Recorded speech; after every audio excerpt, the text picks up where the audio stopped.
We'll talk about a momentous few days for Baltimore baseball, and as a result, we have quite a bit to get to. That's what I'm going to have coming up in this episode, in this live stream, which is presented to you by my friends at Primary Residential Mortgage. It is Wednesday, July 31st, 6 o'clock p.m. Eastern. Jackson Holliday's return to the big leagues for a second stint.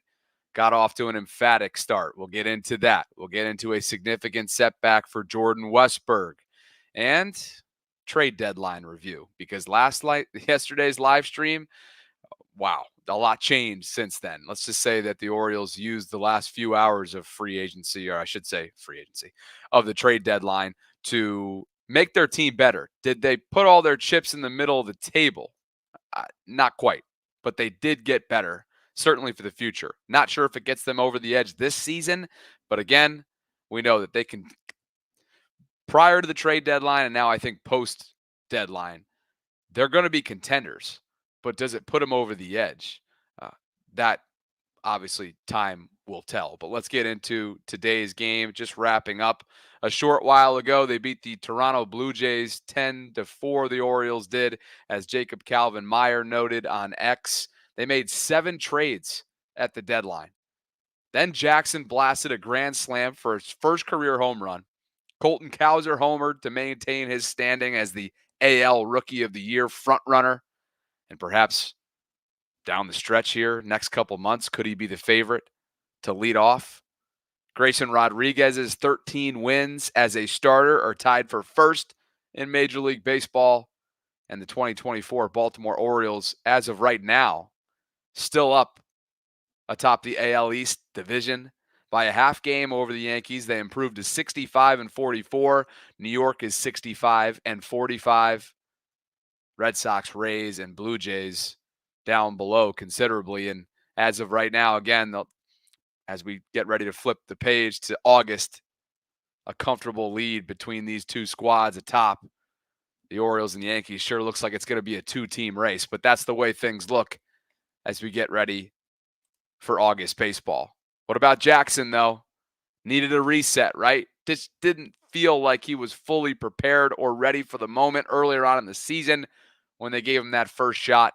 He returns, and boy, did he return in a big way. Utah Street homer, 439 feet, 109.2 miles an hour off the bat, a 32-degree launch angle. And as Jacob noted, that'd be long gone in all 30 Major League Baseball parks. Here's the call, courtesy of WBAL and my friend, Jeff Arnold. Stretches, 0-2 offering, and that's a fly ball, deep right field. It is down the right field line. If it's fair, it's gone, and it is long gone. The first Major League homer for Jackson Holliday. It's a grand slam. And the Orioles, as soon as it's a one-run game, surge forward on the first big league homer for Jackson Holliday. And there it is, his eventual plaque being marked by Orioles staff there on Utah Street. What a moment for Jackson, the youngest player in club history to hit a grand slam. Let's not forget, this dude isn't even 21 yet. He's not even eligible to drink in our country. When does he turn 21? Let me see. Oh, Jackson's birthday is December. So he's got to wait through the fall. December 4th, 2003. Unbelievable. But I'm sure a massive sigh of relief and satisfaction. And you can kind of tell with that bat flip that, okay, I've arrived. It's time. Like, now I can breathe. And what a moment, too, post-game. Of course, the Gatorade bath. And then how cool was this? The family, the father and son, who were the first to track down the home run ball. What a noble deed. They ended up giving it back to Jackson and had a chance to meet up in the clubhouse for a pretty special moment. This is courtesy of the Orioles digital team. How's it going? I'm Jackson. Jackson, congratulations, sir. Nice That was a great hit, man. Hey, buddy. Oh, thank you. I got you something. Thank you. Yeah, you're welcome. That is awesome. Yeah, I hope you like it. Well, congrats, dude. We Thank appreciate you coming to say hi to Well, us. Appreciate you guys being easy about it. Dude, Awesome. yeah, if he ever gets that opportunity, I hope he gets gets his ball back. Yep. Just as a dad, Absolutely. I hope that one day, if you get that chance, it'd be cool. What do you say? Thank you. Did you want to ask him Thank anything? you. How did Gatorade feel? Cold. Really cold. Man, can we give it up for this father and son, in particular the father? You heard what Jackson said. I appreciate you guys being so easy. What a moment. What a freaking moment. These guys could have gone off. They could have sold it. They could have ran off, made a buck off of it, right? Thrown it in a trophy case, thrown it in the man cave, whatever. But instead, they did the right thing. And too often in today's world, the right thing doesn't seem as self-explanatory or as standard, depending on where you're looking. And so I just wanted to give the nod to the father and son, who I'm sure there's going to be a profile done on these guys at some point in the near future. But I thought that was just really, really classy. And by the way, since I cut him off in the previous slide, look who did the Gatorade dump. Gunnar Henderson, one of the team leaders. So he was the one that told Jackson to get up and do that curtain call after the homer. And he's the one that douses him in a Gatorade bath that he will never forget. So pretty cool stuff there all around. Congratulations to Jackson. I'm sure there will still be a learning curve in his second stint, but certainly a great way to kick things off here in stint number 2 with the Orioles, who need him right now, given how much has changed, both with injuries and how much talent has left the building now post-deadline. Before we get into those moves and kind of review it, here's a view from the warehouse. Annie Claff caught the aftermath of the frenzy of Orioles fans who were hanging out in right field that wanted a chance to either snag that baseball or just be around it for an awesome moment. Fireworks went off. It was a grand slam for Jackson. And here we go. Here we go, young man. It's off and running from here. I know every Orioles fan was fired up to see that big moment for a young, promising player. Before we continue the conversation, this episode is brought to you by my friends at Primary Residential Mortgage, and I hope you'll consider joining my guy, Zach Evans, for a home buying webinar that they're going to offer to you on the process of purchasing your dream home. That's what this is focused on, whether you're a first-time buyer or you're looking to upgrade. Zach's got you covered. PRMI is going to guide you through every step of the journey. So don't miss this chance to turn your home ownership dreams into reality. The seminar is going to be held on Wednesday, August 21st, so you have some time to figure out your schedule. It's going to be from 6:30 to 8 o'clock. You can scan the QR code that you see on the screen to register today. That'll secure your spot, and it'll also enter you in for a chance to win a $25 gift card. I know Zach personally. I meet with him bi-weekly. He and his team, Nas, my guy Michael, everybody at Primary Residential Mortgage, just really well suited to help you with your home buying process. So if you are considering it, if you are talking with your partner at home, if you've been mulling it over this summer, please consider this webinar. And if you don't feel like you need the webinar, just reach out to Primary Residential Mortgage to the link that I have included in the show notes below to get started. And they'll set up a consultation and you'll go from there. All right, let's keep things moving, though, because it wasn't all sunshine and rainbows today for the Orioles. Jordan Westberg, according to Andy Koska, has a right hand fracture. I should say, according to Brandon Hyde, tweeted by Andy. And there is no timetable for his return. This was brutal. It was a 95-mile-an-hour pitch that hit him on the right hand. Brandon did say that the hope is that he could potentially be back before the end of the regular season, but you just don't know with these types of things. And as Danielle Allentuck noted on social, yeah, it's a significant blow. One of their all-stars from this year. And they're already down Jorge Mateo for a significant amount of time, potentially the rest of the season. Kobe Mayo could be the answer, but they could also stick with Ramon Urias, Jackson Holliday, and Gunnar Henderson and use the spot to activate Eloy Jimenez or Slayer. Now, it's notable. Let me just see what happened here just a few minutes ago before we went live. So Levon Soto is actually joining the Orioles, so that's notable. So Levon Soto, who was one of the pickups during the deadline, we'll get to that in just a second. I'm seeing this from Rock Kabako less than 10 minutes ago. Levon Soto is going to play for the Orioles in his third stint in the organization. He's going to be recalled from AAA Norfolk for Thursday night's series opener in Cleveland as the injury replacement for Jordan Westburg. So there you have it. I hadn't seen that before we went on. So Soto went 0 for 3 in his only start with the Reds on, well, we'll get to that in just a bit. I don't want to jump ahead. So there you have the corresponding move as of right now. Okay. But it's a big loss, and certainly one that the Orioles are no stranger, right? The Orioles are no stranger from having big losses and suffering some big blows, particularly to the pitching staff and rotation this year, having lost Wells, Means, and Bradish, which is why they were very, very active. Maybe not active with what we would have expected or a huge splash ahead of the deadline, but their team did get better. And one other note before we shift the gears to that category, Major League Baseball wins leaderboard. Look who's the top with Chris Sale, Grayson Rodriguez. Corbin Burns just below him, tied for 5th with 12. It's quite the duo. After that, they do have some question marks, but they try to address those ahead of the deadline. Baltimore Sun.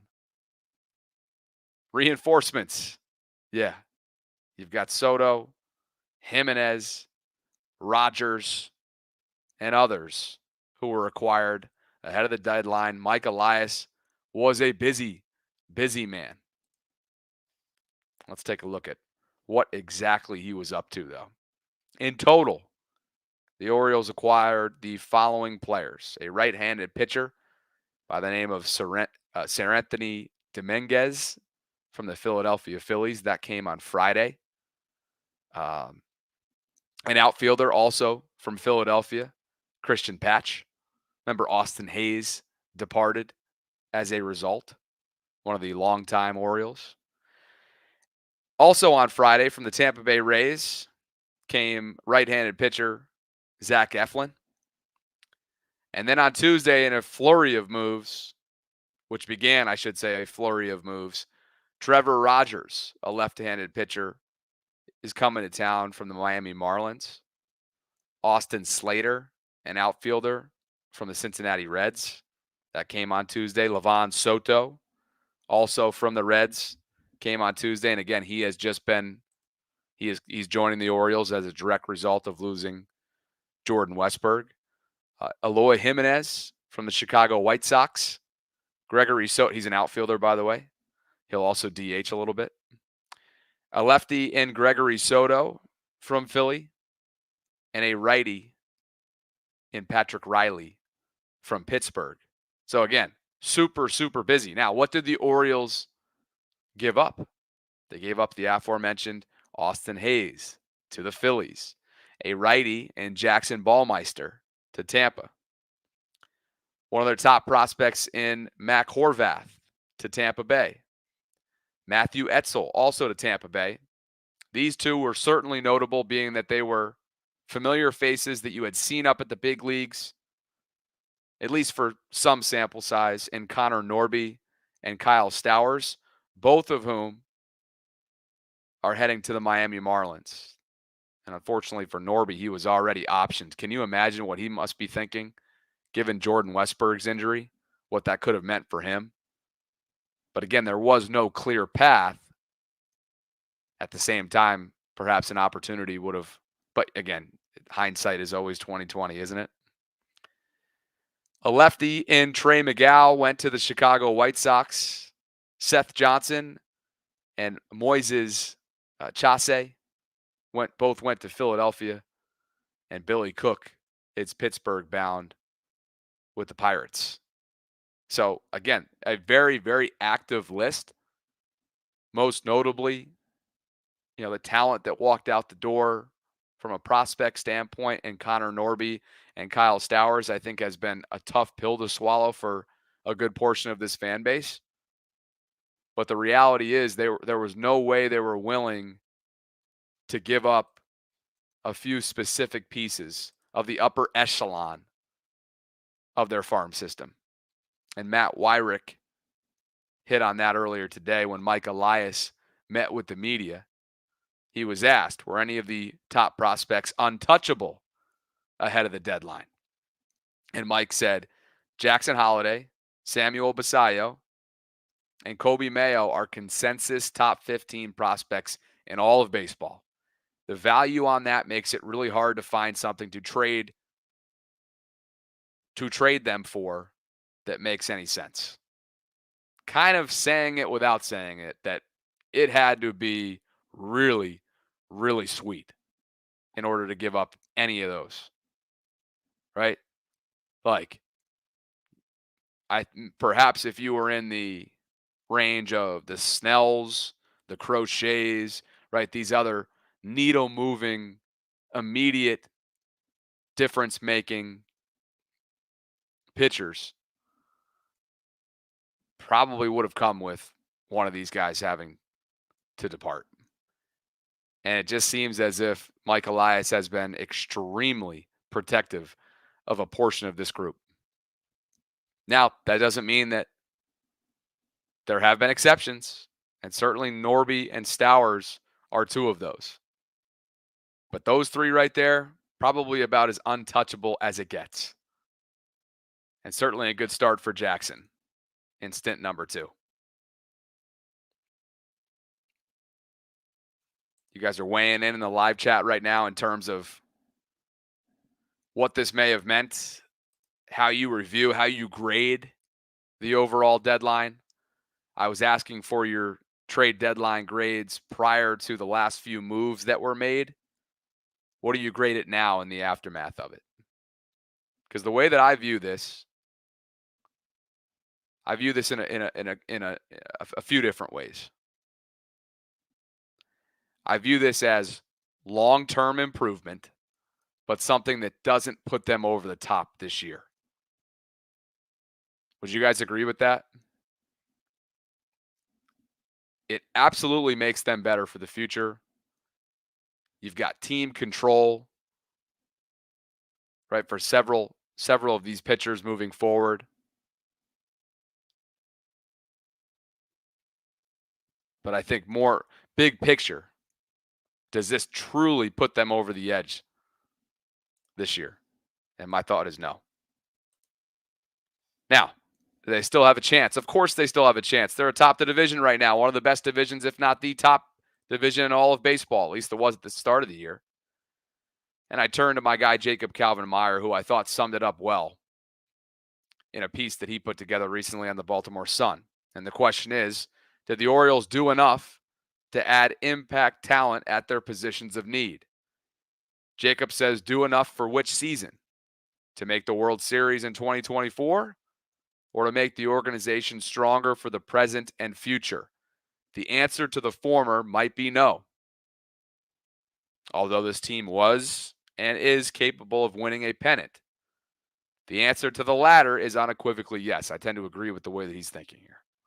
Elias did not push his chips to the middle of the table to maximize the Orioles' chances of bringing home a trophy this October. They could have given up prospects for the aforementioned Garrett Crochet or Blake Snell, which were the top starting pitchers on the market. They could have overpaid, right, for Kikuchi, Jack Flaherty, like the Astros and Dodgers certainly did. Both teams, no stranger to spending. And they could have paid a premium for closer Tanner Scott. Instead, oh boy, high risk moments down the stretch here. Riding with Craig Kimbrell, standing beside him, even though we've seen signs of breakdown. We've also seen flashes of brilliance, there's no question, just as we did last year in Philadelphia. We also saw him implode in the postseason a year ago. They're sticking with him, at least as of right now. Jacob goes on to write, instead, Mike Elias pragmatically improved his team in 2024, repairing his rotation and bolstering his bullpen with an eye toward 25 and 26. All 4 major league pitchers he acquired, starters Zach Eflin and Trevor Rogers, relievers Seranthony Dominguez and Gregory Soto, are able to be kept in 2025. Again, team control there important. Eflin is under contract for $18 million. Dominguez has an $8 million team option. Soto is entering his final year of arbitration, and Rogers has 2 more arbitration years. And indeed, the Orioles are a healthier organization now than 6 days ago. Doesn't mean they don't have more areas of focus. Certainly now they got to turn a page and get ready to absorb Jordan Westberg's fractured hand. What life is going to look like after that? When will we see Kobe Mayo come up? And what kind of role will Jackson Holliday have in this second stint? And where will you keep him in the order? What do you guys think? Overall, this is where the team stands entering August. They have a half-game lead over the AL East. The Yankees are right there. They certainly got better at the deadline as well. But that's where your team stands. Should be extremely interesting to see where they go from here. Of course, they got a fighting chance. And just because I'm feeling a little underwhelmed about this year post-trade deadline doesn't mean they don't have what they need to make a deep run. We will see. But for the future, certainly, Mike Elias has done more than enough to continue to bolster this team's future. Appreciate you guys for dropping by the channel. I know those of you are wondering where the Ravens content is. I'm doing a little bit of both. That's what's fun about this time of year. You can go back and forth. So if you're interested in Orioles content and you know somebody who doesn't follow the channel, hit them up.